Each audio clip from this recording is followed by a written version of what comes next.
In fact এমন কষ্ট হচ্ছে, আমি রুমের দরজা বন্ধ করে বসে আছি 3 দিন 4 দিন, আমি রুম থেকে বেরোচ্ছি না, কাউকে বলি না আমার রুমে আসতেও নিষেধ করতাম। এবং তোমার ক্যান্সারটা যখন ধরা পড়েছিল, as of I can recall, এটা কিন্তু 3rd স্টেজ অথবা এরকম 4th স্টেজে ছিল। তো এটা কিন্তু মানে I am getting goose bumps. ওই সময় আমি ভয় পেয়েছি। তো অডিয়েন্সকে এটা বলতে চাই যে অনেক সময় হয় আমরা ফিজিক্যালি কিন্তু টের পাই না যে আমাদের ভেতরে ভেতরে অসুস্থতা আছে, কিন্তু আমার এমন হতো যে 2020-21 ওই সময়টায় খুব ফ্রিকুয়েন্ট জ্বর হতো। পরিবারের কাছে আমরা বোঝা হয়ে যাব কিনা অসুস্থতার কারণে, এরকম কিছু কি তোমার মনে হয়েছিল কখনো? ভিডিও কল হতো, ও দেখা যেত যে সবসময় মন খারাপ করে আছে, মানে ওর হাসি মনে হয় মুখ থেকে চলে গেছে। আমাকে যে জিনিসের মালিক আল্লাহ সুবহানাহু ওয়া তাআলা করেছেন, সেটা উনি দিয়েছেন দেখে হয়তো আমি এটার মালিক হতে পেরেছি, বাট আমি মালিক না, সেটা আমি ভোগ করছি এখন এই সময়, এবং এখানে আরেকজনেরও অংশ আছে, যেই কারণেই কিন্তু আমাদের জাকাতের সিস্টেম আছে। আমি তোমার একটা পোস্ট থেকে আমাদের কনভারসেশনটা আজকে শুরু করতে চাই। সেটা হচ্ছে কয়েকদিন আগে আমি তোমার ফেসবুকে দেখেছি, তুমি একটা লাইন লিখেছিলে যে বাঙালিরা কোনো একটা কিছু পেলে সেটাকে না পচানো পর্যন্ত থামে না, এবং এখন জোয়ার চলছে podcaster. And now I'm welcoming you to our new podcast, The Healing Room. কেমন লাগছে তোমার? First of all thank you so much for having me. আর এই যে তোমার পডকাস্টের যে যাত্রা শুরু হচ্ছে মানে আমাকে দিয়ে, সেটা আমার ভালো লাগছে ডেফিনেটলি।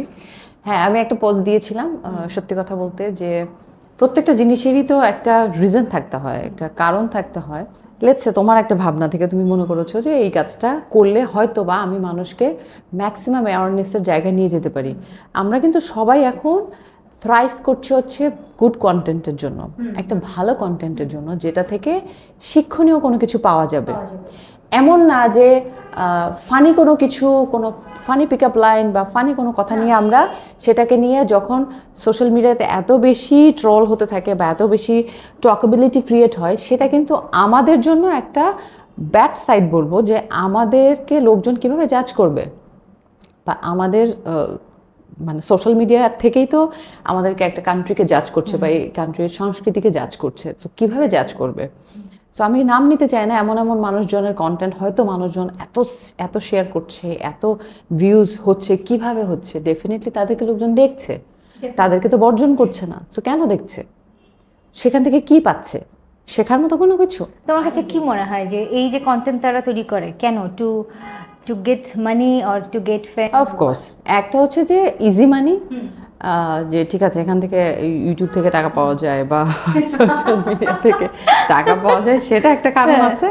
আর হচ্ছে সস্তা পপুলারিটি, যে আমাকে লোকজন জানলো, চিনলো, যাই যেভাবেই জানলো কেন। এখন আমি একটা সত্যি কথা বলতে একটু বলতেই চাই এখানে, যে আমাদের যেহেতু কথা বলার স্বাধীনতা আছে, যে আমরা যখন বাইরে থেকে, ধরো দেশে না, দেশের বাইরে কেউ একজন বাংলাদেশে কোনো একটা গান বা কোনো একটা কন্টেন্ট নিয়ে কিছু সার্চ দিবে, তো কার বেস্ট হিরো কে আসবে? হিরো আলম আসবে। ও কার গান বেশ ভালো আসবে? মাহফুজুর রহমানের গান খুব ভালো আসবে। কেন? তাহলে তাদের কি ধারণা হচ্ছে আমাদের দেশের সংস্কৃতি সম্পর্কে? ভালো কিছু তো না। যারা ভালো কাজ করে তারা রাদা নিজেদেরকে হাইড করে রাখে এই সমস্ত ইয়ের কারণে। আমরা আমাদের এই যে আমি অনেক কন্টেন্ট এরকম দেখেছি যে আমাদের পার্সোনাল লাইফটা যেভাবে মানুষের মানে পাবলিকলি সামনে আসে, আমি কিভাবে মানে বাড়িতে কয়টা আইটেম রান্না করছি, আমি কি দিয়ে রান্না করছি, আমি কখন খাচ্ছি, আমি আমার বাচ্চাদের সাথে কিভাবে কথা বলছি, মানে এভরিথিং, মানে নিজের প্রাইভেসি বা নিজের কিছু বলে কিছু না, এভরিথিং ইজ পাবলিক নাও।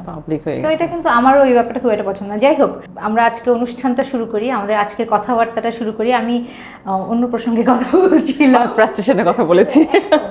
না, তোমার সাথে আসলে আমার তো অনেক পুরাতন সম্পর্ক। তোমার মনে আছে নিশ্চয়ই যে আমি যখন when I get to know যে আমার ক্যান্সার হয়েছে, তখন কিন্তু আমি কলটা তোমাকে দিয়েছিলাম, বিকজ অলরেডি আই নিউ যে তুমি এটা থেকে সার্ভাইভ করে গেছো। সার্ভাইভ করি না, তখন স্ট্রাগলের মধ্যে দিয়ে যাচ্ছিলাম। আমার মাত্র হয়তো 6 মাস 1 বছর হয়েছে। এবং আমার মনে হচ্ছে যে ওই সময়টাতে আমার কাছে you were an inspiration. So thank you so much, এবং আই এম ভেরি গ্ল্যাড যে আজকে তোমাকে দিয়ে আমার পডকাস্টটা শুরু হচ্ছে। আমি শুরুতে যেটা জানতে চাই সেটা হচ্ছে, আমরা তো তোমাকে ক্যামেরাতে অনেকদিন ধরে দেখছি, কিন্তু ক্যামেরার বাইরে সামিয়া আফরিন আসলে কেমন মানুষ আমি কিছুটা জানি। তারপরে যদি আমাদের দর্শকদের উদ্দেশ্যে বলো তুমি যে তোমাকে দেখলে অনেকেই মনে করে যে তুমি বোধহয় একটু রাগী, ভীষণ স্ট্রিক্ট এবং ভেরি ডিসিপ্লিন, এবং ফ্রেন্ড সার্কেলে এমন কিছু ফ্রেন্ড থাকে যারা আসলে always they act like a guardian. So তুমি কি অলওয়েজ সেরকম, নাকি কেমন তুমি এটা আসলে বলো? কাইন্ড অফ আমি আচ্ছা। ওরকমই। আমি ছোটবেলা থেকে খুব একটু রিজার্ভ ছিলাম, বলতে গেলে হয় না অনেকের অনেক আর্লি ম্যাচুরিটি চলে আসে। সো আর্লি ম্যাচুরিটি কারণে দেখা গেছে যে অনেক সময় আমি গার্ডিয়ান রোলটাই প্লে করেছি। আর সম্ভবত আমার টিচিং প্রফেশনের কারণে আমার একটু এই মানে মাস্টারি অভ্যাস আছে যে সবাইকে একটু শাসন করা, সবাইকে শাসন করা, উল্টাপাল্টা কিছু দেখলে আমি একটু শাসন করি। আসলে আমি যখন ক্লাস 8-9-এ পড়ি, আমি তখন থেকেই আমি তখন খুলনাতে ছিলাম, আব্বুর পোস্টিং ছিল ওখানে খুলনাতে। তখন আমাদের বাসার অপোজিটে সোনাডাঙ্গাতে আমরা থাকতাম, সোনাডাঙ্গা আমার বাসার অপোজিটে একটা কোচিং সেন্টার ছিল। তো ওই সময় আমি তখন থেকে আমি পড়াতাম, কোচিংয়ের সাথে আমি অ্যাটাচ ছিলাম। আমি তখন 9-10 এরকম সময় পড়তাম, এবং কোচিংয়েও দেখা যেত যে ছেলেমেয়েদেরকে পড়াচ্ছি। তো অনেক আর্লি এজ থেকে আমার দেখা যায় যে এই শিক্ষকতা করার একটা টেন্ডেন্সি ছিল। তারপরে আমার অনার্স শেষ হওয়ার পরেও আমি স্কুলে জব করি, সেটাও আমি শিক্ষকতায় বিআইটিতে ছিলাম।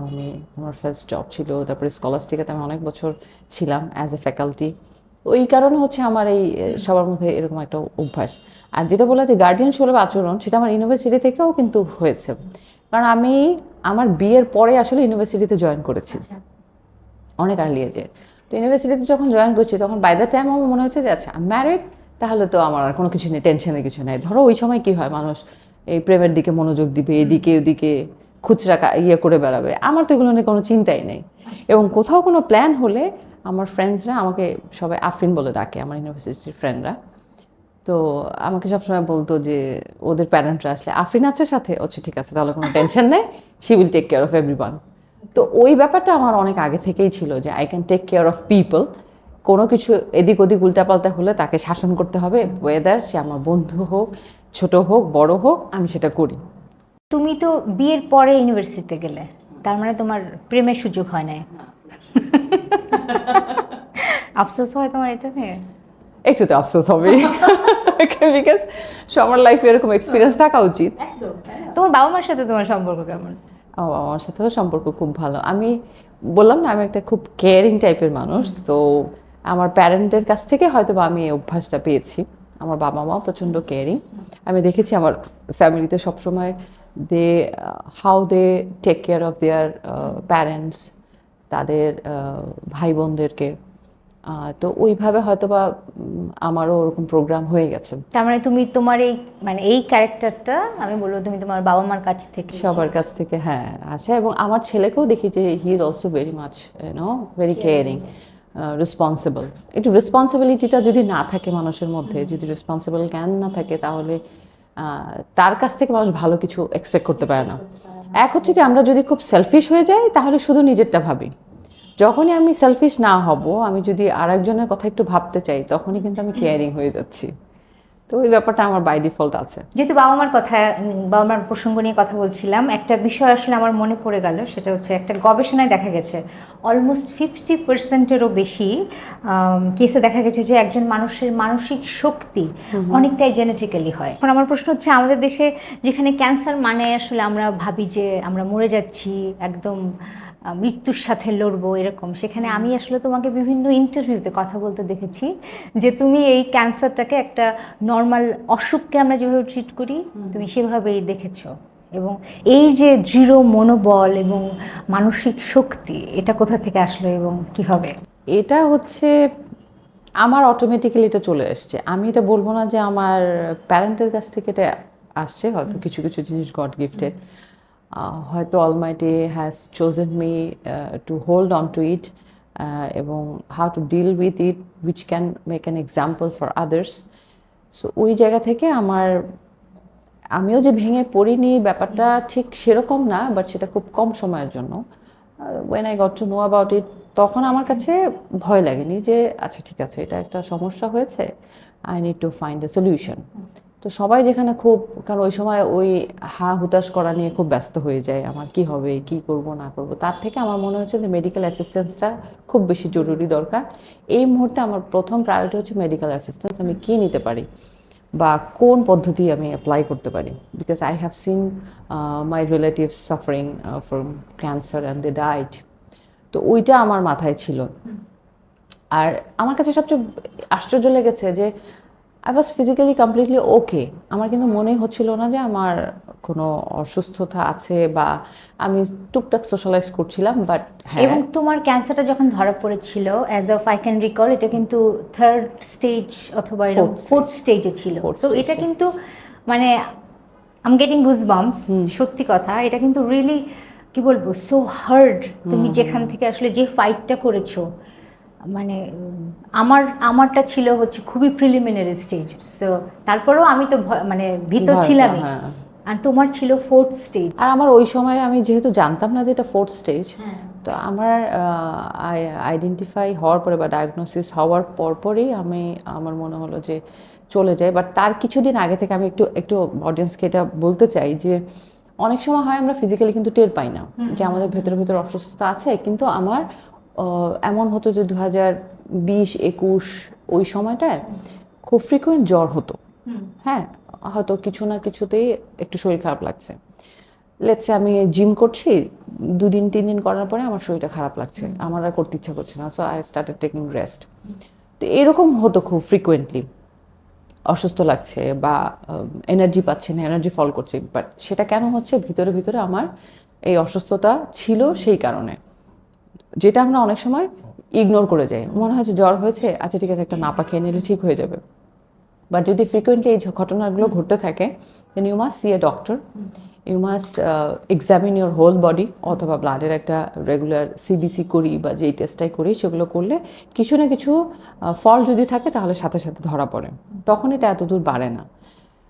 তো আমার ক্ষেত্রে সেরকমটাই হয়েছে যে আমি যেহেতু কোনো তেমন অসুস্থতা ফিল করছিলাম না, মানে মেজর কোনো কিছু যেটা বলে যে টিউমার হওয়া বা এটা আমি তেমন কিছু ফিল করছিলাম না, বাট আমার এই ভেতর অসুস্থতা কাজ করছিল।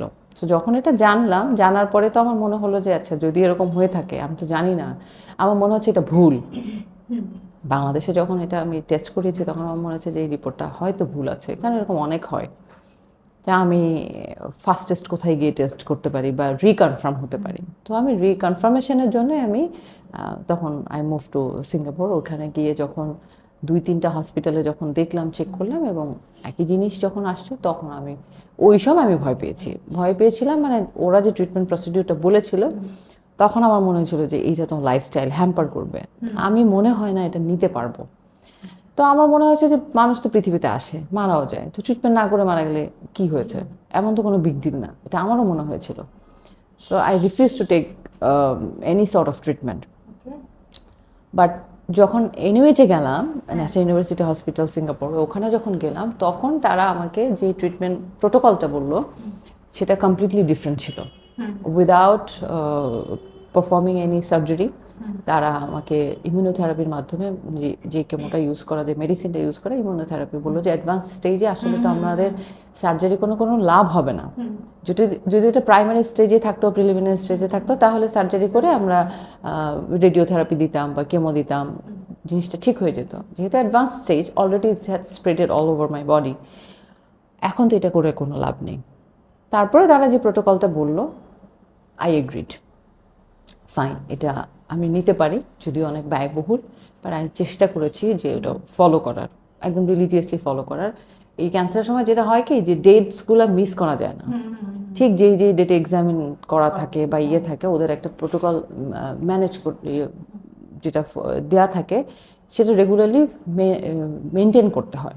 এবং আমার মনে আছে যে একবার দেখা হয়েছিল আমার ন্যাশনাল ইউনিভার্সিটি অফ হসপিটালে আমাকে কিন্তু তুমি রেফার করেছিলে, because the treatment from the same hospital. হ্যাঁ, তারপরে আমাদের দেখাও হয়েছিল ওখানে হসপিটালে, আমি সকালবেলা ব্লাড টেস্ট করতে গেছি। আমিও গেছিলাম। ঠিক আছে, মনে পড়ে আসলে সময়গুলোর কথা, কিন্তু মানে তখন ওই সময়ের কথা আসলে অনেক ভয় লাগে যে এই জিনিসগুলো পার করে আসছি, এখনই সেই কথাটা বলছি খুব। হ্যাঁ, এখন তো হেসে হেসে পডকাস্ট করছি, কিন্তু তখন কি ছিল, তখন কি অবস্থা গেছে সেটা জানি, বাট আমাদের ফ্যামিলি মেম্বারদের উপর দিয়েও যে কি গেছে ঝড়, এক্স্যাক্টলি, এই যে ফ্যামিলির কথা যখন তুমি বলছো যে তোমার তো, তুমি যদিও মেন্টালি স্ট্রং, কিন্তু ম্যাক্সিমাম ক্ষেত্রে যেটা হয় সেটা হচ্ছে যে আমরা ভাবি যে একটা একটা গিল্টি ফিলিংস হয়, ইনার একটা গিল্টি ফিলিংস, যে আমরা পরিবারকে কিভাবে বলবো, বা পরিবারের কাছে আমরা বোঝা হয়ে যাব কিনা অসুস্থতার কারণে। এরকম কিছু কি তোমার মনে হয়েছিল কখনো? না, সেটা মনে হয় না, বিকজ আমার ফ্যামিলি অনেক বেশি সাপোর্টিভ। সেটা হয়নি, রাদার ওরা অনেক বেশি ভেঙে পড়েছিল। তো এই কারণে আমি তাদের কাছ থেকে হাইড করতাম, অনেক সময় অনেক কথা বলতাম না। মানে আমার ফিজিক্যাল কোনো ধরনের কোনো কষ্ট হচ্ছে বা কোনো সাফারিংস হচ্ছে, এই জিনিসগুলো আমি বলতে চাইতাম না, বিকজ সবসময় তারা এমনভাবে চেয়ে থাকতো আমার মুখের দিকে যে আমি কিছু বলার আগেই হয়তো চোখ দিয়ে পানি পড়ে যাবে তাদের, তারা কান্নাকাটি শুরু করবে। ইনফ্যাক্ট আব্বু আম্মুর সাথে যেতে চাইতো, আমি না, কারো যাওয়ার দরকার নেই। আমার husband use to go with me. আমার ছেলে গেছে, আমার ননাস আমার সাথে গেছে, আমার ফ্রেন্ডসরা গেছে, হয়তো অল্টারনেটিভ ওয়েতে কেউ যখন ছিল যে ফ্রি আছে তখন গেছে। পরে দেখলাম যে এত লম্বা দিনের আমার ট্রিটমেন্ট, তো সবাইকে তো সবসময় অ্যাভেলেবেল পাওয়া যায় না। Then I started travelling alone. তো এখন আমি নিজেকে মোটামুটি আমি ঠিকঠাক আছি, so I can travel by myself, I can see the doctor by myself. আমার আর ওই হেল্পটা মানুষের কাছ থেকে হয়তো কারোর কাছ থেকে নেওয়া হয় না, but I never showed my sufferings to others. এটা আমি সবসময় মেকশোর করেছি। ইনফ্যাক্ট এমন কষ্ট হচ্ছে, আমি রুমের দরজা বন্ধ করে বসে আছি 3 দিন 4 দিন, আমি রুম থেকে বেরোচ্ছি না, কাউকে বলি না আমার রুমে আসবা, আসতেও নিষেধ করতাম। যে হয়তো রেডিয়েশনের পর আমার অনেক শরীর খারাপ হচ্ছে বা ইয়ে হচ্ছে, আমি আসতে নিষেধ করতাম। কাউকে আমি ওটা দেখাতে চাইতাম না, কারণ আমি জানি যে আব্বু আম্মু দেখার সাথে সাথে তারা এত বেশি ভেঙে পড়ো, এমনি সারাক্ষণ দোয়া দরুদ পড়ার তালে থাকে, তখন আরও তাদেরকে দেখে রাদার আমি মনে হয় ইয়ে হয়ে যাবো। আর কাউকে বলা মানেই হচ্ছে সবার একটা সিম্প্যাথেটিক কথাবার্তা, এই ফোন করে একই কথা বলবে, একই সিম্প্যাথি দেখাবে, আমার ওইটা ইয়ে ছিল না, এই জন্য আই হাইড দোজ থিংস। আমার সবচেয়ে ইয়ে লেগেছিল যে প্রত্যেকের একটা প্ল্যানিং থাকে না, সো লাইফে যেমন একটা স্টেজের পরে এসেছে, আমার মনে হয়েছিল যে এখন আমার ছেলের ও লেভেল শেষ হবে, তো ও লেভেল এ লেভেলটা শেষ হলে ও বাইরে চলে যাবে, বিকজ আমার half of my family lives in Canada, in লজদের। তো ও ক্যানাডাতে চলে যাবে। আমরা মোটামুটি যখন 21-এর মধ্যে সব ঠিকঠাক করে ওর এ লেভেলস হয়ে গেল, দেন হি মুভ টু ক্যানাডা। ও চলেও গেল ভ্যাঙ্কুভারে। তো ও চলে যাওয়ার পরে সবার একটা কথা ছিল যে তোমার ছেলেকে পাঠিয়ে তুমি কেমন থাকবে। তো আমি মেন্টালি আসলে প্রিপেয়ার ছিলাম যে ওকে তো বাইরে পড়াতেই যাবো, আর আমি তো অন অ্যান্ড অফ ট্রাভেল করবো, তো অসুবিধা নাই। ওখানে ওর ফুপু আছে, চাচা আছে, সবাই, তো সমস্যা হবে না, সেটা ভেবেই কিন্তু ওকে পাঠিয়ে দেওয়া। এবং আমিও মেন্টালি প্রিপেয়ার যে ইটস ওকে। অ্যান্ড দেন 6 মাস পরেই কিন্তু আমার এটা ডায়াগনোসিস হলো। তো 6 মাস পরে যখন ডায়াগনোসিস হয়েছে, আমি কিন্তু ওকে বলতে পারি নাই। প্রথম দিকে আমি ওকে বলতে পারি নাই যে এরকম একটা কিছু হয়েছে, তাহলে আমি জানি যে ও এত বেশি অ্যাটাচড আমার সাথে, ওর উপর একটা ইফেক্ট পড়বে, বাট আমাকে তো বলতেই হবে। তো এমন হয়েছে, ও যখন এসে 6 মান্থস পরে এসে দেশে ঘুরে চলে গেল 21-এর এন্ডের দিকে, যখন এসে ঘুরে চলে গেল তখন কিছু বলিনি। তারপরে সম্ভবত ঈদের সময় এসেছিলো, ঈদে এসে ঘুরে চলে গেছে। তারপর আমি যখন সিঙ্গাপুরে গেলাম, আমি যখন মোটামুটি 5 দিন 7 দিন, আমি তো প্রিপারেশন নিয়ে গেছিলাম যে কতদিন থাকবো আমি জানি না। সো আমাকে 1 মাস থাকতে হতে পারে, 1.5 মাস থাকতে হতো, 2 মাস থাকতে হতে পারে। আমি আর আমার হাজব্যান্ড চলে গেলাম, ওকে তখনও কিছু বলি নাই।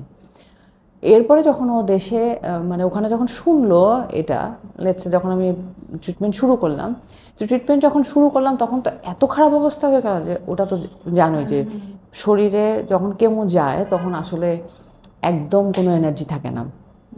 তো আমার কি হতো, আমি হুইল চেয়ারে করে কিন্তু আমি মুভ করছি, আমি হসপিটালে দেখা যাচ্ছে হুইল চেয়ারে করে মুভ করছি, বিকজ আমার এখান থেকে অতটুকু হেঁটে যাওয়ার মতো এনার্জি ছিল না, শরীরটা এত খারাপ হয়ে যেত। তো তখন ওকে আমাকে বলতেই হবে। ওকে বলার পরে তখন আমি দেখলাম যে ও যে ব্যাড ফিল করছে সেটা ও এক্সপ্রেস করছিল না, বাট মানসিকভাবে যে ভেঙে পড়ছে, ওকে যখন আমি ফোন করতাম, ভিডিও কল হতো, ও দেখা যেত যে সবসময় মন খারাপ করে আছে, মানে ওর হাসি মনে হয় মুখ থেকে চলে গেছে, এরকম একটা সিচুয়েশন। তো আমি তখন ওকে, আমার মনে আছে 2022-এর এন্ডের দিকে আমি তখন বললাম যে তুমি দেশে চলে আসো, তোমার একটা সেমেস্টার ড্রপ করো, তুমি আসো, ওখানে টিউশন ফি দাও, টিউশন ফি না দিলে ওরা আবার ছুটি দিবে না। তো টিউশন ফিটা তুমি দাও, দিয়ে তুমি দেশে চলে আসো, তারপরে তুমি এখানে থাকো 1 মাস, একটা ব্রেক নাও 1-2 মাস, এরপর তুমি ডিসাইড করো তুমি কি করবা। তো আসার পরে দেখি যে ও আর যেতে চায় না, না আমি যাবো না, আমি তো তোমাদের কাছে থাকবো। তো এইটাই হচ্ছে ইয়ে, যে ও ছোটবেলা থেকে আমার সাথে অ্যাটাচমেন্টটা এমন ছিল, ও কখনোই আমার মনে হয় না ওখানে থাকলে থাকতে পারতো। এই জন্য আমি বললাম যে আমার ছেলের মধ্যে আমি দেখি যে অনেক রেসপন্সিবল গ্রো করেছে, রেসপন্সিবিলিটি ওর ভিতরেও আছে। ও কিন্তু পারে না, ওর মধ্যে ফ্যামিলি অ্যাটাচমেন্ট অনেক বেশি, মাশাল্লাহ। এবং আসলে হাসছি, বাট ওই সময়টার কথা আমারও খুব মনে পড়ছে, মনে পড়ে গেলে আসলে এখনো ভয় লাগে। এবং তুমি তো তাও ভাইয়ার সঙ্গে ওখানে যেতে একটা স্ট্রেংথ ছিল। এবং আমার মনে পড়ে যে আমি আমার প্রত্যেকটা travel I was alone completely. আমার রেডিয়েশন গেছে 1 মাস, 1 মাসে আমি একদম একা একা, মানে হোটেলে ফিরেছি পুরা শরীর বার্ন করছে, ভমিটিং টেন্ডেন্সি হচ্ছে, বাথরুমে গিয়ে বমি করে যে রুমে হেঁটে আসবো সেই এনার্জিটাও নাই, বাবা মাকেও বলতে পারছি না। তারপরও মনের জোর কিন্তু আছে যে এখান থেকে সুস্থ হয়ে বাড়ি ফিরতে হবে। সবই খোদা তাআলার ইচ্ছা, উপরওয়ালার ইচ্ছা। আমি মানে এমনও দেখেছি আসলে যে একজন মানুষ যখন চরম লেভেলের পার্সোনাল ক্রাইসিসে পড়ে যায়, তখন সে তার কাছের মানুষদের সঙ্গে যোগাযোগ রাখে না। থাকে না যে এরকম, এটা আমার সাথেও হয়েছে, আমি জানি না তোমার সাথে হয়েছে কিনা, যে একটা ফেক সবাই সিম্প্যাথি দেখায়। এটা তো হয়, এটা এটা কিন্তু সত্যি কথা। আমাদের অনেকে আছে না, তোমাকে কিন্তু স্ট্রং দেখতে পছন্দ করবে না, though they pretend to be your very close friend, very best friend, এরকম করবে, কিন্তু তোমাকে উইক দেখতে পছন্দ করবে। এটা সব সময় হয়। সো যখনই তুমি তোমার উইকার সাইডগুলো বলবা, তখন দেখবা যে তারা মোর তোমার ব্যাপারে অনেক বেশি কেয়ারিং হচ্ছে, দেখাচ্ছে, বাট প্রবাবলি হ্যাঁ দে আর লাফিং ইনসাইড, অথবা খুশি হচ্ছে। এটা হয়। আবার আবার ইফ উই আর ব্লেসড, ভালো বন্ধুও থাকে, ভালো পরিবারের ভালো সদস্যরাও থাকে, সবাই তো আর একরকমের হয় না, বাট মেজরিটি আমি বলবো যে একটু এরকমই। খুব লিমিটেড মানুষ আছে যে যারা আমাদের well wisher, real well wisher, এবং তারা রিয়েলি কেয়ার ফর আস, আর care for me like you. সেটার সংখ্যা খুবই কম। হয়তো আমরা অনেক সোশ্যালাইজ করি, তো অনেক মানুষের সাথে মিশি, সবার সাথে খুব ভালো সম্পর্ক, but end of the day জানি যে কোন মানুষটাকে আমার রাত 3টা বাজে আমি যদি ফোন দেই ইমিডিয়েটলি যে আই নিড হেল্প, অথবা আমার কোনো হেল্প না হলেও অথবা আমার খারাপ লাগছে, ভালো লাগছে না, কথা বলতে চাই, একটা হ্যালো বলা, এটাও মানুষের সেই কার্টেসিটাও হয় না। সবসময় নিজেকে ডিটাচ রাখতে পছন্দ করে। সো ফাইন, সেটাও আমরা তো সময়ের সাথে সাথে শিখে নিয়েছি, বুঝে নিয়েছি যে কোন ব্যক্তিটা আসলে আমার কতটা কাছে, কতটা দূরের। এই যে ক্যান্সার, এটা আসলে নট অনলি ক্যান্সার, এটা যদি বলি যে অনেকাংশে অসুখ তো বটেই, কিন্তু আমাদের লাইফস্টাইল, চলাফেরা, সব কিছুতেই একটা সীমাবদ্ধতা নিয়ে আসে, এবং চেঞ্জেস তো আছে একটা ব্যাপক রকমের। তো যখন তুমি বুঝলে যে এটা হবে না, বা এটা হবে না, এটা করতে পারবো না, ওটা খেতে পারবো না, বা যে কাজটা আগে খুব নিমিষেই হাসতে হাসতে করে ফেলতে পারতাম সেটা এখন পারবো না, এই যে নানান রকমের সীমাবদ্ধতা। এবং ক্যান্সার শুধুমাত্র কিন্তু এটাও না, আমাদের জীবনধারাতে কিন্তু একটা পরিবর্তন এসেছে। আমরা যেমন আগে উচ্ছৃঙ্খল বলবো না, মানে একটা অন্যরকম লাইফস্টাইল কিন্তু আমরা সবাই লিড করতাম, যেটা এত চিন্তা করতাম না, রাত জাগা, এটা হ্যাঁ।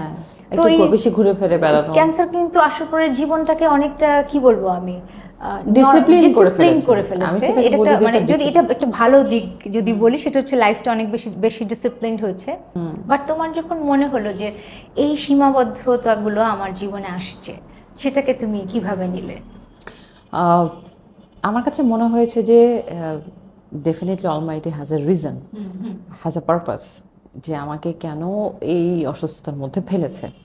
বিকজ আমি সবসময় একটু ডিসিপ্লিন লাইফের মধ্যেই ছিলাম। ইনডিসিপ্লিন যদি বলি, সেটা মাঝে মাঝে যে হয়নি তা না, হয়েছে। যেমন সপ্তাহে আমি আগেও যেটা হতো, 6 দিন আমি খুব মানে সময় মতো অফিসে যাচ্ছি, বের হচ্ছি, টাইম মতো ঘুমিয়ে যাচ্ছি, বিকজ আর্লি উঠতে হবে, ইয়ে করতে হবে। বাট থার্সডে হলে আমার শুরু হয়ে যেত যে আচ্ছা কালকে সকালবেলা তো উঠতে হবে না, তো আজকে রাতে আমি হ্যাং আউট করবো, এই সব ফ্রেন্ডসদেরকে ডেকে নিয়ে এসে আড্ডা দেওয়া। এসে আমি আসলে আনন্দে থাকতে পছন্দ করি সব সময়। তো আমি নিজে নিজে অনেক কিছু নেওয়া হয় না, মন খারাপ থাকলে বা ইয়ে হলে আমি সেটাকে পাত্তা দিতে চাই না, আমি সাথে সাথে সেটাকে কিভাবে ওয়াইপ আউট করে ফেলতে হয় আমি সেটা করি। আর সারাউন্ডিং দেখা যায় যেরকম মানুষজনগুলো থাকে, তো এইটা যখন হয়তো আমার কাছে মনে হয়েছে, প্লাস কাজের ক্ষেত্রেও ধরো অফিস ছিল, শুটিং ছিল, ফ্যামিলি ছিল, তারপর বাইরের শো ছিল, সব কিছু মিলিয়ে না এত কাজের মধ্যে এঙ্গেজ হয়ে গেছিলাম, আমার মনে হচ্ছিল আমি নিজের দিকে খেয়াল নেওয়ারই সময় পাচ্ছি না। সো বিজনেস এটা ওইটা সব কিছু নিয়ে ওইটাকে আমার মনে হয় যে একটু ডিসিপ্লিনে আনার জন্যই হয়তো বা আল্লাহ তাআলার এই এই অসুখটা দেওয়া। তো আমি বলবো যে শুধুমাত্র এই অসুখ না, যে কোনো একটা অসুখ, লেটসে তোমার ধরো এই যে সুগার প্রবলেম হয়েছে না রিসেন্টলি, তো সুগার প্রবলেমের জন্য এখন কি করছো? এখন বাধ্য হয়ে সকালে হাঁটতে যাচ্ছ। অন্য সময় কি করি আমরা? ঘুমাই। সকালবেলা না, ঘুম ভাঙা যাবে না, সকালবেলা 8টা 9টা মানে সকাল 6টার সময় কি করে মানুষ ওঠে? কিন্তু যদি ঠেলায় পড়ে যাও বাবা, তাহলে কোনো কথাই নেই। আমি এটা জানো তো স্ট্রংলি বিলিভ করি, এবং ক্যান্সার আর যাই হোক আমাকে তো এটা শিখিয়েছে যে life is very short, you have to enjoy every moments. এবং এই যে বললাম সুগারের প্রবলেমটা, ক্যান্সার হওয়ার পর আমার তো মানে খুব প্রিলিমিনারি স্টেজে ধরা পড়লো, সবকিছু পরে রিকভার তো করে গেলাম, তারপরও কিন্তু পুরোপুরি শুধরাই নাই। তারপর আমি একটু আগে তোমাকে বলছিলাম যে এই জন্যই বোধহয় সৃষ্টিকর্তা হ্যাজ পারপাস ফর এভরিথিং, বলে আমাকে এই সুগারটা বোধহয় দিল যে বিকজ অফ তোকে ঠিক হতেই হবে, ডিসিপ্লিন আসতেই হবে। কিছু কিছু জিনিস তো আমার মনে হয় যে মিস করি, যেরকম এই যে অনেক রাত করে আড্ডা দেওয়া, যা আমাদের সার্কেলটা তো এরকমই যে সব এই যে যারা আছে, তো মানে আমার ম্যাক্সিমামই আড্ডা হয় পার্থদার সাথে, বাপ্পাদার সাথে, বা আমাদের আরো ফ্রেন্ডস আছে। তো ওরা সবই হচ্ছে কাজ শেষ করে রাতের বেলা, এরা হচ্ছে রাতের বেলা সবাই হচ্ছে আড্ডা দেওয়ার জন্য প্রস্তুত হয়, আর আমার তখন ঘুমের সময় হয়।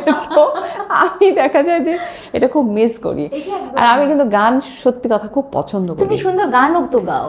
আমি হ্যাঁ, আগে ছোটবেলায় কিন্তু গান করতাম, স্কুলে কলেজে ফাংশনে গান করেছি, কিন্তু প্রফেশনালি আমি কখনো গান গাইতে চাই নাই। তারপরে হচ্ছে কি বাচ্চা হওয়ার পরে তখন কাজের ব্যস্ততা সব কিছু মিলায় না, প্র্যাকটিসও হয়নি। অ্যান্ড আমার টনসিল অপারেশনটা হয়েছিল বোধহয় 2007-এ। টনসিল অপারেশনের পরে যেটা হয়েছে যে হয় না মাসলগুলো সুইং করে যায়, টোনালিটি চেঞ্জ হয়ে যায়। আমি তারপরে কোনো প্র্যাকটিস করি নাই, তো রেওয়াজ না করার কারণে দেখা গেছে যে আমার গলা ওরকম হয় না, বাট আমার তো সুর তাল লয় সব জানা, সব ঠিক আছে। তো তুমি আমাদের একটা পার্টি, তো যখনই দেখা যায় যে একটু প্র্যাকটিস করি বা একটু গাই, দেখি ভালোই তো হয়, খারাপ তো হয় না। তো ওই কারণে একটু একটু করে আমাদের এই যে সোশ্যাল গ্যাদারিং এ একটু একটু করে গাইতে গাইতে আবারও হয়তো সুন্দর গাও, আবারও শুরু হয়ে গেছে। I love to Singh. শোনা মানে কি আজকে না, কেন? আমরা তো সবসময় সামিয়াকে দেখি যে সামিয়া কথা বলছে সুন্দর করে, গান শুনলে দর্শকদের একটু অন্যরকম। ও খুব মুশকিল, তাহলে বলতে আগে থেকে প্র্যাকটিস করে আসতাম কি গান গাইবো, কি গাইবো। এই তো গান গাইতে বললে তো গান খুঁজে পাই না। সেটা হচ্ছে যে এই যে এত লড়াই এটার পাশে, এবং ক্যান্সার তো একটা ব্যয়বহুল ট্রিটমেন্ট, এবং সিঙ্গাপুরের মতো জায়গায় যেখানে তুমি গিয়ে ট্রিটমেন্ট করেছো সেখানে আরো অনেক বেশি এক্সপেন্সিভ। এটার সঙ্গেও সব থেকে বড় যেটা লড়াই সেটা হচ্ছে শারীরিক কষ্ট, মানসিক কষ্ট। কখনো কি এরকম মনে হয়েছে যে না আমি আর পারছি না, আই গিভ আপ? না, এটা মনে হয়নি আমার যে গিভ আপ করবো, সেটা মনে হয়নি। সো অলমোস্ট 3 বছরের বেশি সময় হয়ে যাচ্ছে আমার অন অ্যান্ড অফ যাওয়া আসা হচ্ছে। বাট এটা ম্যাক্সিমাম মানুষের ক্ষেত্রেই কিন্তু এরকমটা হয়। যেমন আমি যদি বলি আমার নিজের ফ্যামিলিতেই আমি তো দেখেছি আরও 3 জনকে, আমার চাচা, বড় চাচা, আমার ফুপু, আমার কাজিন। তো তাদের ক্ষেত্রে দেখেছিলাম যে একটা যে ফিনান্সিয়াল ক্রাইসিসের মধ্যে দিয়ে দে ওয়ার গোয়িং থ্রু, এইটা কিন্তু একটা বড় ফ্যাক্টর। তো আমরা অনেক সময় অনেক কথা বলতে পারি যখন এটা কিন্তু মানে আমার যারা অডিয়েন্স তারাও কিন্তু আমার শো আমি যেটা করি ওখানে আমি দেখি যে বারবার বিভিন্ন কথা বলে যে হ্যাঁ এরকম আপনারা চিকিৎসা করতে পারছেন, বা যারা পারছে those who are very privilege, তাদের জন্য টেনশনটা একটু কম হয় বা মানসিক চাপটা একটু কম হয়। কিন্তু those who are not privileged, যাদেরকে অনেক কষ্ট করে আসলে লাখ টাকা জোগাড় করতে হয়, তাদের জন্য কিন্তু এটা তো বলাটা তো সহজ না। কারণ কি মানুষ বলে না যে মানসিক চাপটা কিন্তু মানুষের শরীরকে অনেক বেশি ডেটোরিয়েট করে ফেলে। হ্যাঁ, যে কোনো কিছুই যদি আমার মেন্টাল স্ট্রেস থাকে, এই স্ট্রেসটা তো মানুষের শখ করে করে হয় না, মেন্টাল স্ট্রেসের ডেফিনেটলি কারণ থাকে। সো স্ট্রেসের যে কারণগুলো সেটার মধ্যে অন্যতম আমি বলবো যে বড় একটা কারণ হচ্ছে ফিনান্সিয়াল ক্রাইসিস। সেটা যেহেতু অনেকের মধ্যে নেয়, মানে ফিনান্সিয়াল ক্রাইসিসটা থেকে যাচ্ছে, অনেকে ফিনান্সিয়ালি ওরকম ওয়েল অফ না, তো তাদের জন্য চিকিৎসা চালিয়ে যাওয়াটা খুব কষ্টকর।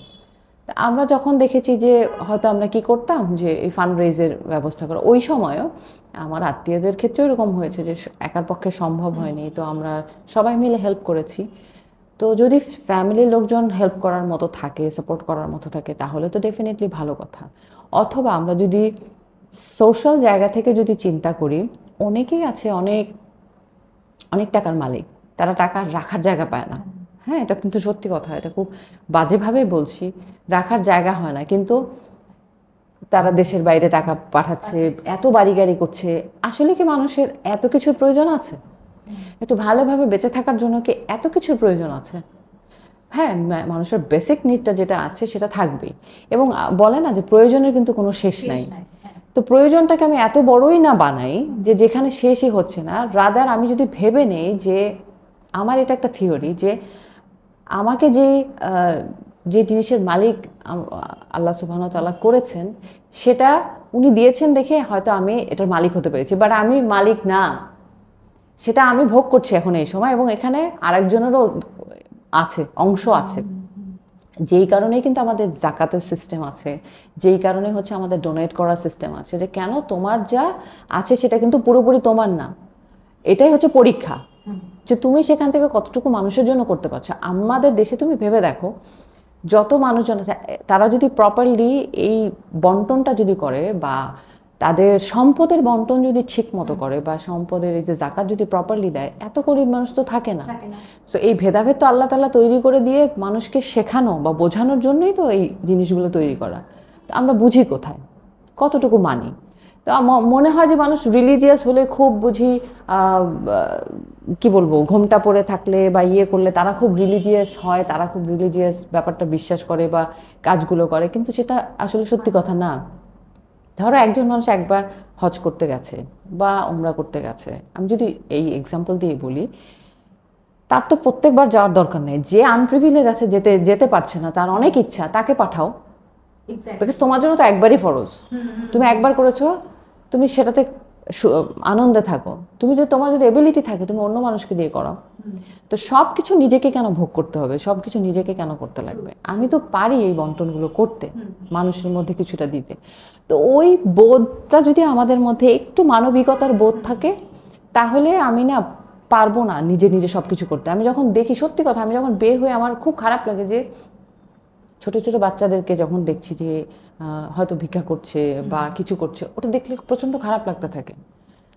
সো চেষ্টা করি নিজের যে জায়গা থেকে যতটুকু সম্ভব করার। এরকম যদি প্রত্যেকেই চেষ্টা করে, বা আমাদের যদি একটা সরকারিভাবে ওরকম একটা তহবিল তৈরি করা হয় যে যেখানে জমা হবে শুধু তাদের চুরি করার জন্য না, যারা এখানে জমা করবে তারা তাদের জন্য যদি করতে থাকে তাহলে তো মুশকিল।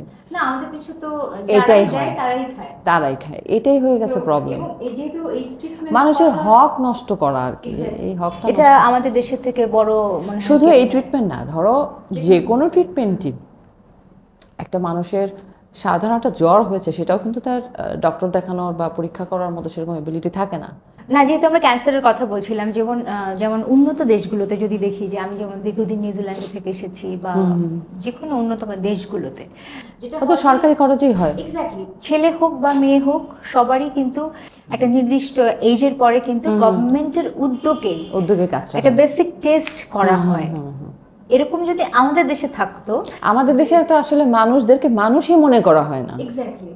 তো মানুষ যখন আমি মনে করতে শুরু করব, তখনই না মানুষের ভালো কথা চিন্তা করব। সবাই কিন্তু দেশের কথা বলে, দেশ ভক্তির কথা বলে আসে, কথাটা অন্যদিকে চলে যাচ্ছে। বা দেশভক্তির কথা বলে এসে দেশের জন্য কারো কোনো চিন্তা নাই, সবার নিজের পকেট ভরা নিয়ে চিন্তা।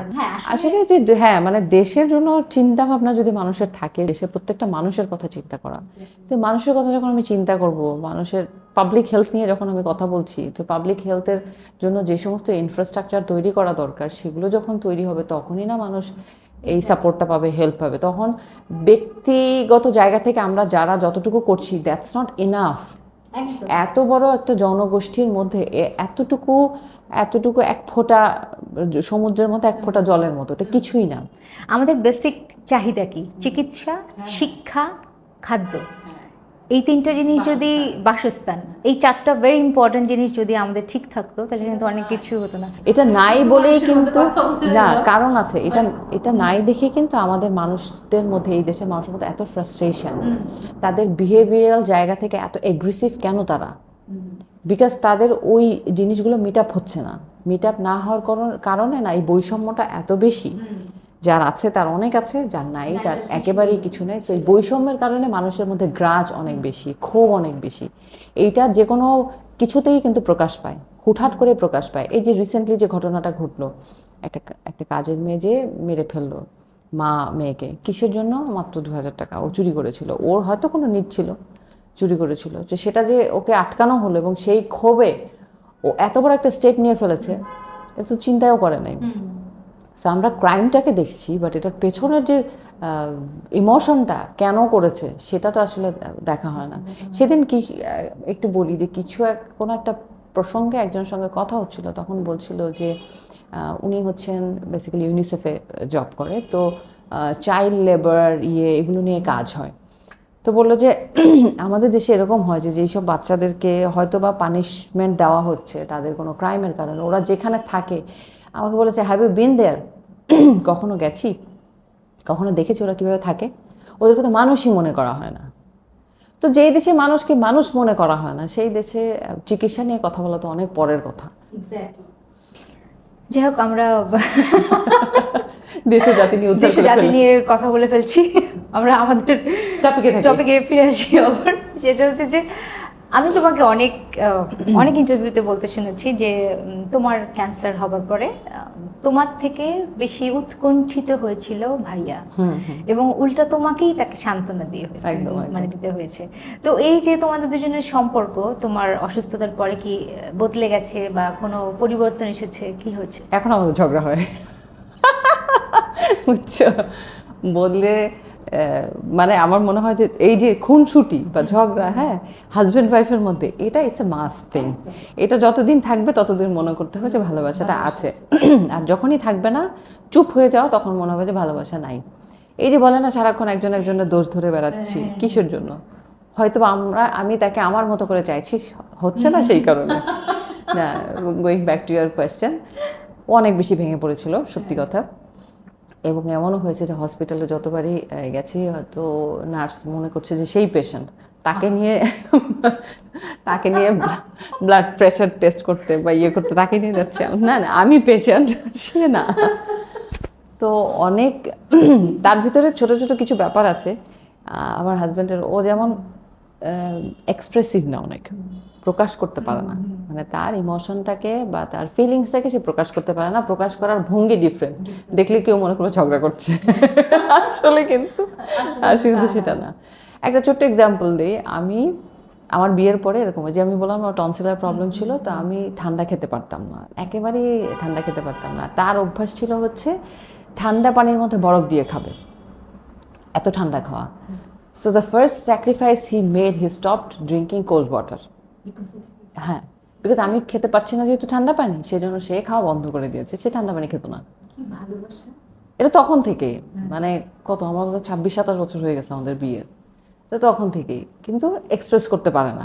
এই ব্যাপারগুলো ওর ভিতরে আছে, সেটা হয়তো বা সময়ের সাথে সাথে আমি আরও রিয়েলাইজ করেছি।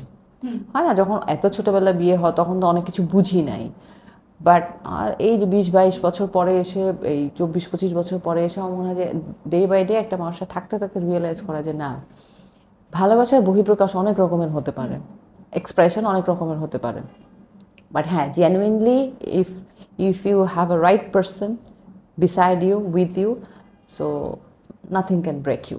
এক্স্যাক্টলি। আমি একটা ব্যাপার জানতে চাই যে আমরা আসলে যখন ভীষণভাবে ভেঙে পড়ি বা এরকম বিপদে পড়ি বা আমাদের সাথে খারাপ যখন কিছু হয়, তখন আসলে সামহাও আমরা দেখা যায় আমাদের ভাগ্যকে দোষারোপ করতে থাকি, সৃষ্টিকর্তাকে দোষারোপ করতে থাকি যে এরকম না হলেও হতো, আমি আর এটা করবো না, আর এটা করবো না। যেমন আমাদের ধরো, আমি আমার বাসায় দেখি একটা কিছু হলে আমার বাবা বলে আমি আর পূজা দিব না, এরকম। তোমার ক্ষেত্রে এরকম হয়েছে বা তুমি এই ব্যাপারটাকে কিভাবে দেখো? না, আমি এটা কখনো এরকম দেখি না। আমার মনে হয়েছে যে everything happens for a reason. এটা আমি বিশ্বাস করি যে কোনো কিছু যখন হয় সেটার পিছনে একটা কারণ থাকে, যেই কারণটা হয়তো বা এই মুহূর্তে আমাদের কাছে ইম্যাটেরিয়াল মনে হচ্ছে বা অযৌক্তিক মনে হচ্ছে, বাট লং রানে গিয়ে দেখা যাবে যে এটা একটা হয়তো গুড বেনিফিট আছে। When you started believing those things, things will happen automatically like that, the way we think. তো এই কারণে আমি কখনো নেগেটিভ ওয়েতে ভাবতে থাকি না যে আমার সাথে এটা হয়েছে। ডেফিনেটলি আমার কাছে যখনই কোনো কাজের ক্ষেত্রে বলি কোনো কিছু এটা হয়নি, তার মানে this is not meant for me, এটা আমার জন্য না, হয়তো এটা আমার জন্য খারাপ হতো, এখন আমার কাছে খুব ভালো লাগতো বা হচ্ছে খুব ভালো লাগছে, হয়তো লং রানে গিয়ে এটার জন্য একটা নেগেটিভ ইম্প্যাক্ট হতে পারতো, ব্যাড ইম্প্যাক্ট হতে পারতো। তো সেই কারণে আমার কাছ থেকে এটা চলে গেছে। So that's what I believe. এবং আমার কাছে এটা মনে হয় যে ক্যান্সার হবার পর থেকে মনে হয় আর কি হবার বাকি আছে। হওয়ার বাকি আছে, অনেক কিছু হওয়ার বাকি আছে।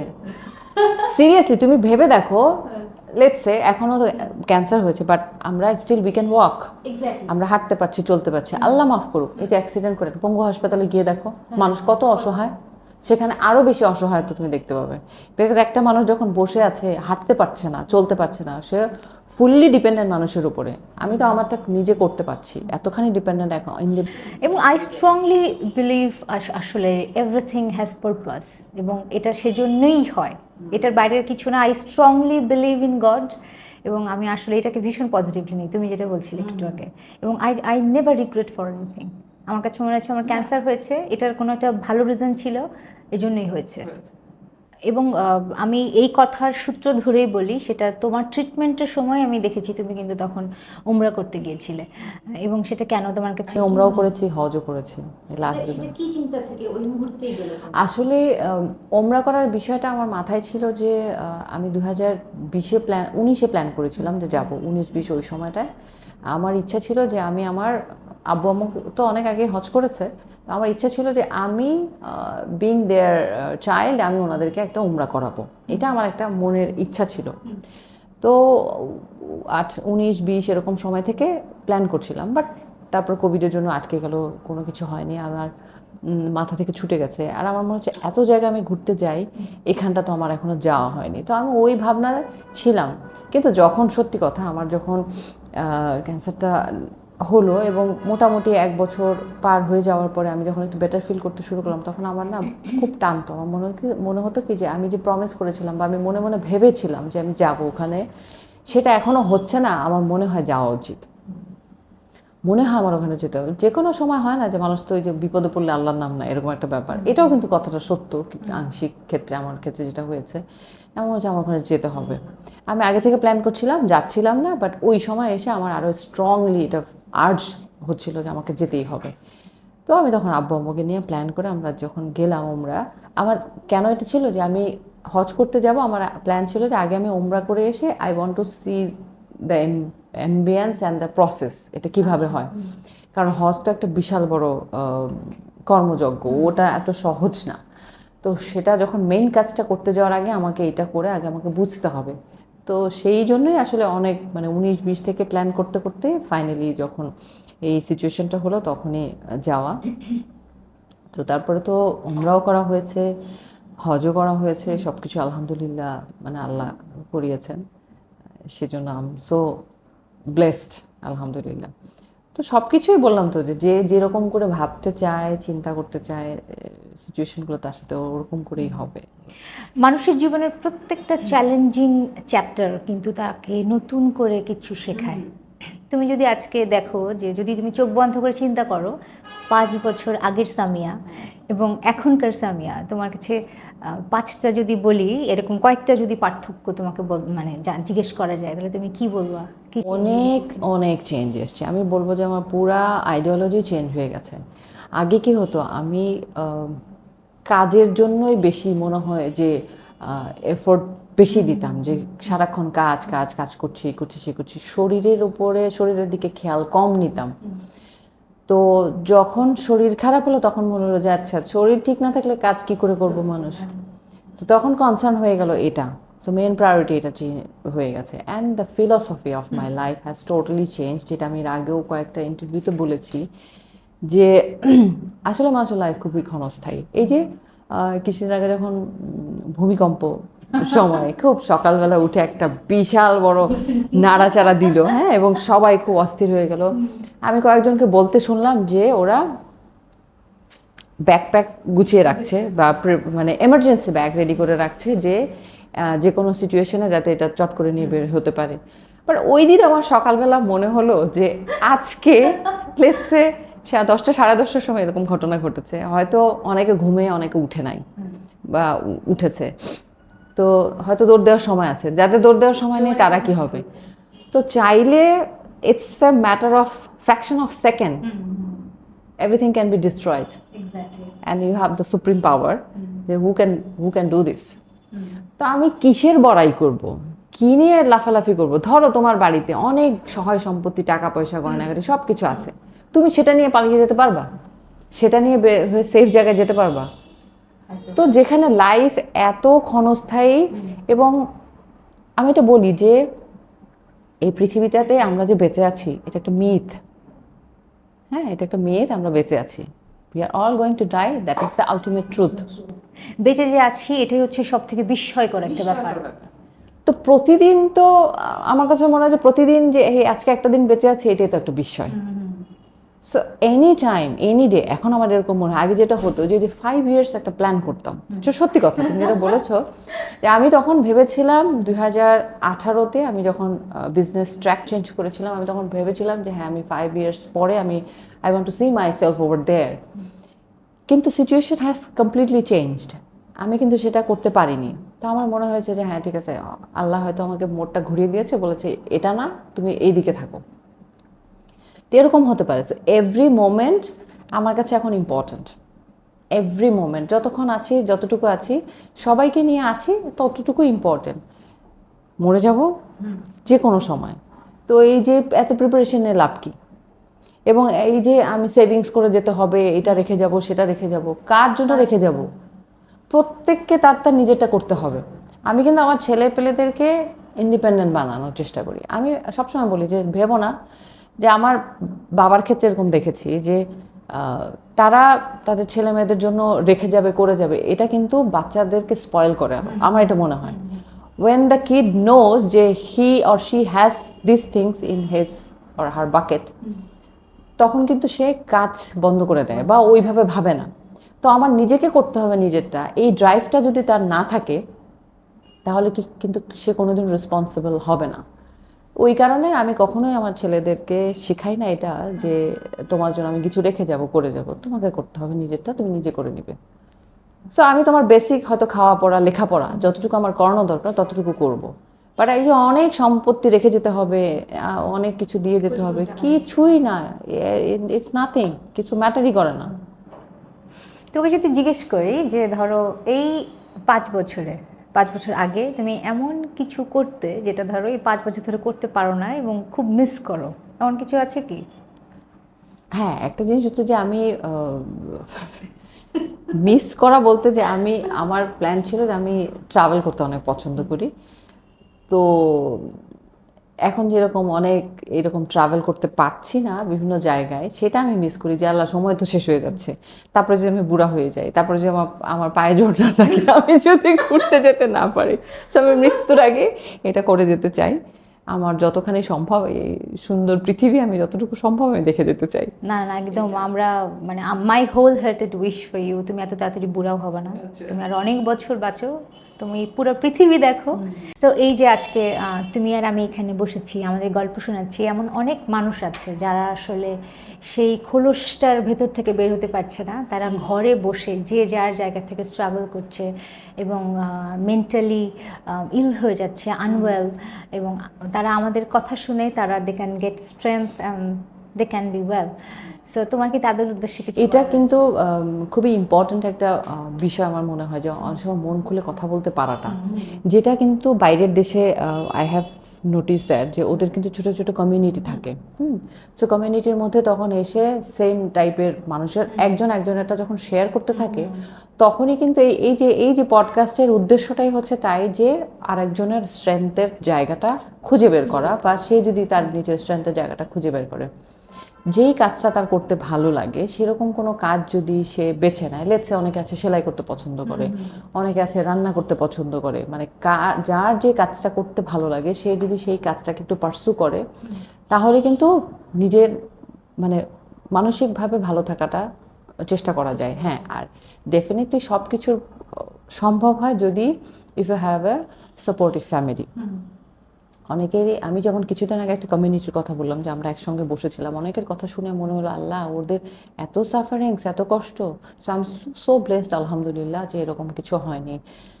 ফ্যামিলি ছেড়ে দিচ্ছে, তারপর বাবা মা খারাপ ব্যবহার করছে, হাজব্যান্ড ওয়াইফকে ছেড়ে দিল, এই সেই কত ধরনের স্ট্রাগল তো আছে। তো এক একজন আসলে ফিজিক্যাল স্ট্রাগল এক জিনিস, যে নিজের আমার একটা কষ্ট হচ্ছে সেটা এক জিনিস, কিন্তু পাশের মানুষগুলোর যে সাপোর্টটা দরকার সেইটা যখন না থাকে তখন একা একা না অনেক দূর আগানো সম্ভব। আমার এটা মনে হয়, আমি একটু ইন্টারাপ্ট করি, সেটা হচ্ছে ফিজিক্যাল স্ট্রাগল থাকলেও তুমি যদি মেন্টালি স্ট্রং হও সেটা কিন্তু ফিজিক্যালি স্ট্রাগলটাকে অনেক বেশি ইমপ্রুভ করতে হেল্প করে, সেটাকে তোমাকে রিকভার করতে হেল্প করে তাড়াতাড়ি। সো ওই কারণে এই ধরনের নেগেটিভিটি চারপাশে আমাদের অনেক থাকবে, আমাদের পরিবেশ সবসময় আমাদের অনুকূলে থাকবে না, আমাদের প্রতিকূলে থাকবে, সেটাই আমি বিশ্বাস করি। আমার মনে হয় যে এরকমটাই হয় ম্যাক্সিমাম ক্ষেত্রে। তো এই প্রতিকূলতার মধ্য থেকেই নিজেকে বেঁচে যেহেতু থাকতে হবে, নিজেকে বেঁচে থাকার এবং ভালো রাখার কম্পোনেন্ট খুঁজে বের করতে হবে, যেই কম্পোনেন্টগুলো নিজের লাইফে অ্যাপ্লাই করলে আমি ভালো থাকতে পারবো, আমার পরিবার ভালো থাকতে পারবে, আর আশেপাশের মানুষ ভালো থাকতে পারবে। That's it, simple equation.